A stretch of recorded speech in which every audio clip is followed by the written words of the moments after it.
Duke Ellington. Wow.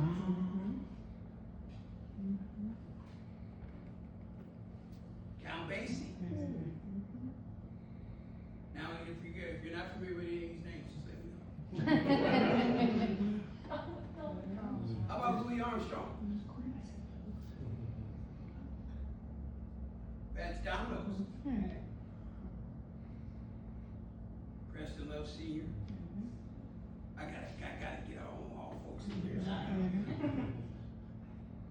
And I didn't have him in here, but we'll be here a little bit later. These are some of the ticket stubs that were given.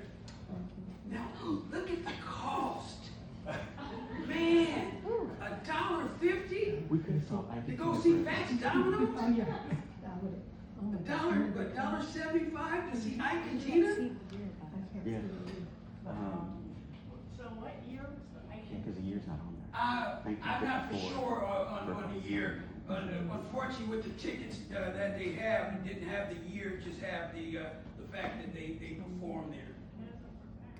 Yeah. Well, we know that it was sometime later after 1954, because Most. if it's $1.75. But yeah, hey, this would have been a great Thanksgiving event for you to go to. Like we can tell you, it's around Thanksgiving time, this time of year.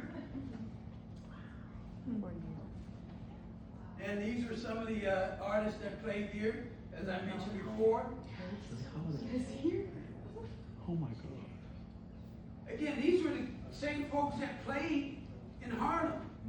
And they played right here in Omaha, right here in our own backyard.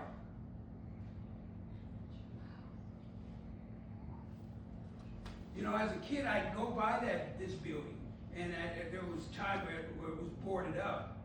And it's unfortunate not to know about that history until you're an adult, and maybe even an older adult, to where it's like, wow, all these artists are, you know, you hear the names and everything.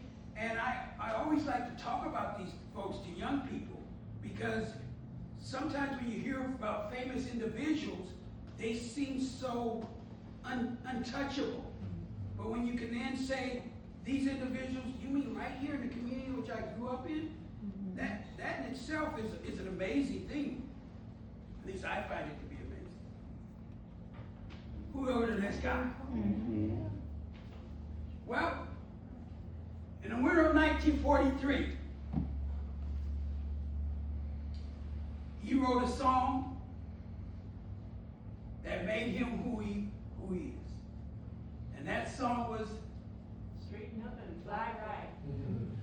He wrote that song having breakfast in a cafe here in Omaha. Before he wrote that song, Jimmy Jewell, the owner of the Dreamland, he had an opportunity to buy his contract for about $60 or $70. He thought it was too much money. The song is based off a folk tale that his father used to tell him, and but that's the song that led to all the other things, all this other song. When I think about him, he was actually a classic pianist, but he wasn't gonna make no money, you know, just doing that. But he had the voice. When you hear him sing, you don't have to go and say, what did he say? Because he enunciated everything so clearly to where you could follow him without, you know how sometimes when we listen to a song and then we're singing it and then someone looks at you like, they didn't even say that.